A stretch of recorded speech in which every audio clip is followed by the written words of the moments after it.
नमस्कार। इंडिया के सबसे बड़े लर्निंग प्लेटफॉर्म अनअकैडमी पर आपका हार्दिक स्वागत है।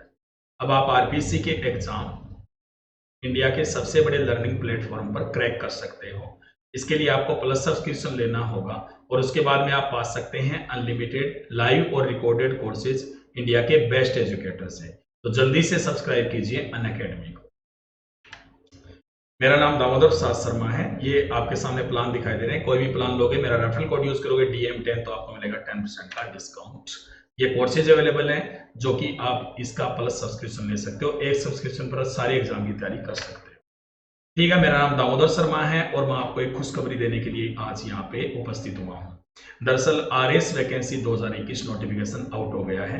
ठीक है, मैं पहले से ही कह रहा था, मैंने 4-5 पहले सेशन लिए थे, उसमें बार बार कह रहा था जुलाई में विज्ञापन आ जाएगा, लेकिन कुछ असमंजस में थे, वो जरूर ऐसे लिख रहे थे, पता नहीं कब आएगा। लेकिन निश्चित रूप से अभी खुशखबरी है जो RS की तैयारी कर रहे हैं उनके लिए, क्योंकि जो नोटिफिकेशन है वो आउट हो गया है।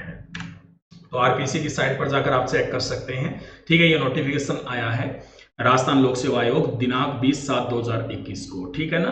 तो इसमें बताया गया है कि जो राजस्थान अनुसूचित क्षेत्र अधीनस्थ TSP क्षेत्र हेतु चतुर्थ श्रेणी सेवा भर्ती एवं सेवा की अन्य शर्तें नियम 2014 के अंतर्गत राजस्थान राज्य एवं अधीनस्थ संयुक्त प्रतियोगी परीक्षा 2021 के कुल 988 पदों हेतु ऑनलाइन आवेदन पत्र आमंत्रित किए जाते हैं। पद स्थायी एवं विभाग से प्राप्त कुल रिक्त पदों में कमी या वृद्धि की जा सकती है। इसका वर्गवार विवरण दिया गया है। दरअसल राजस्थान प्रशासनिक सेवा के जो पद हैं वो कुल 76 हैं। राजस्थान पुलिस सेवा के जो कुल पद हैं उनकी संख्या 77 है। राजस्थान जो लेखा सेवा है उनके जो पद हैं उनकी संख्या कुल है 32। राजस्थान सहकारी सेवा के कुल पद 33 हैं। राजस्थान नियोजन सेवा के कुल पद 7 हैं।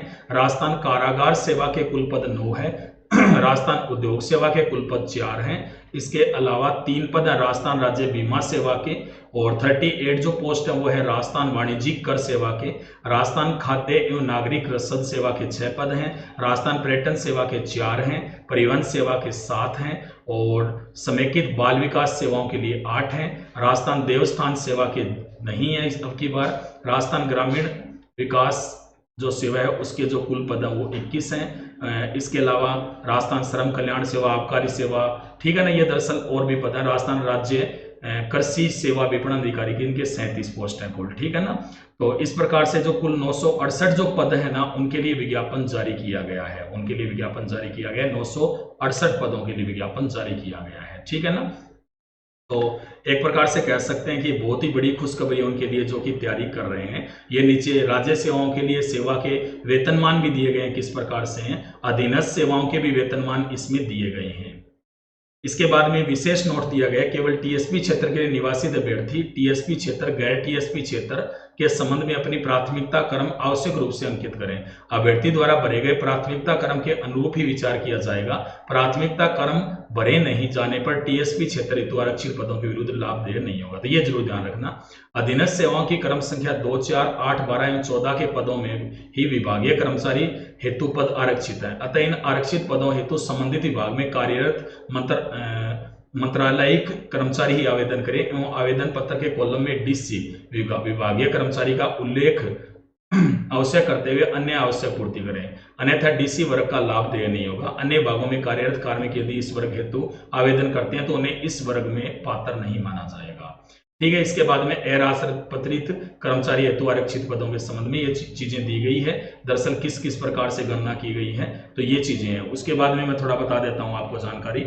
अनिवार्य शिक्षण योग्यता है, must hold a degree of any of the university, जो भी university act of the central of state legislative in India और other educational institution established by an act of parliament. ठीक है ना। तो इससे है ना दरअसल ग्रेजुएशन की जो डिग्री है ना वो अनिवार्य है। ठीक है, निश्चित रूप से यानी अंतिम वर्ष में सम्मिलित हुआ या सम्मिलित होने वाला व्यक्ति भी आवेदन करने के लिए पात्र होगा। ठीक है ना। या तो हुआ है या होने वाला व्यक्ति भी इसके लिए पात्र होगा, किंतु उसे आयोग द्वारा आयोजित मुख्य परीक्षा से पूर्व, यानी मुख्य परीक्षा जब होगी ना तब उसे शैक्षणिक जो रहता है ना वो अर्जित करनी होगी, अन्यथा वह अपात्र रहेगा।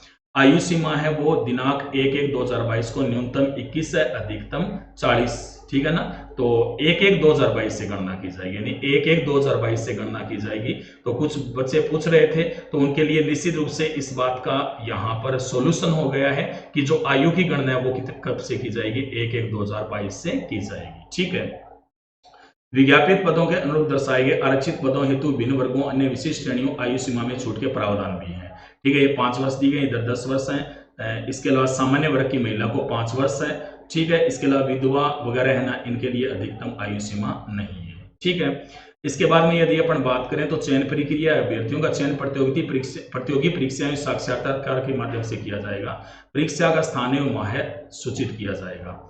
ठीक है, परीक्षा योजना व पाठ्यक्रम है। प्रारंभिक परीक्षा वस्तुनिष्ठ होगी, ठीक है ना, ऑनलाइन या ऑफलाइन कोई भी हो सकती है। प्रारंभिक परीक्षा के सभी प्रश्न वस्तुनिष्ठ प्रकार के होंगे। मुख्य परीक्षा वर्णनात्मक रूप से होगी। विस्तृत पाठ्यक्रम आयोग की वेबसाइट पर पृथक से जारी किया जाएगा। अभी पाठ्यक्रम जारी नहीं किया, लेकिन जारी कर दिया जाएगा। ठीक है, आवेदन पत्र की यदि अपन बात करें तो आवेदन अवधि है वो 28 जुलाई 2021 से, यानी 28 जुलाई 2021 से जो आवेदन पत्र वो स्टार्ट हो जाएंगे और 27 जुलाई रात्रि 12 बजे तक भरे जा सकते हैं। इसके लिए वेबसाइट भी बताई गई है rpsc.rajasthan.gov.in, और इसके अलावा ऑनलाइन पोर्टल है rpsc.sso.rajasthan.gov.in। ठीक है ना, SSO पोर्टल पे भी जाना होगा। ठीक है, तो इसके लिए सारी सूचनाएं है ना, ये आपको मिल जाएगी, किसके ऊपर जानकारी मिल जाएगी। तो दरअसल इसमें जो साइट पे जानकारी मिल जाएगी। सब्जेक्ट है ना, जो प्री एग्जाम है उसमें general knowledge and general science होंगे, 200 मैक्सिमम मार्क्स होंगे और 3 आवर का इसमें पेपर होगा। ठीक है, उसके बाद जो मेंस होगी उसमें 4 पेपर होंगे, फर्स्ट, सेकंड, थर्ड और फोर्थ। जनरल स्टडीज होगा पहले 200 मार्क्स का, फिर जनरल स्टडीज सेकंड होगा 200 मार्क्स का, फिर जनरल स्टडीज थर्ड होगा 200 मार्क्स का, और फिर लास्ट में होगा general Hindi and general English, ये 200 मार्क्स का होगा। ठीक है ना, तो ये दरअसल महत्वपूर्ण बिंदु है इसके। उसके बाद में आपको पता है इंटरव्यू होता है, इंटरव्यू के बाद में ही अंतिम रूप से जो जारी किए जाते हैं। अभी आपको पता है 2018 का रिजल्ट भी आया है। ठीक है, तो निश्चित रूप से ये अच्छी खबर है, और जैसे ही सिलेबस जारी किया जाएगा मैं अलग से आपके लिए एक वीडियो बनाकर उपस्थित होऊंगा। ठीक है, तो मेरी जानकारी आपको कैसे लगी कमेंट बॉक्स में लिखकर जरूर बताइएगा। आप या आपका कोई मित्र यदि अकेडमी का कोर्स लेना चाहता है तो DM10 मेरा रेफरल कोड, उसे यूज कीजिएगा और इससे आपको मिलेगा 10% का डिस्काउंट।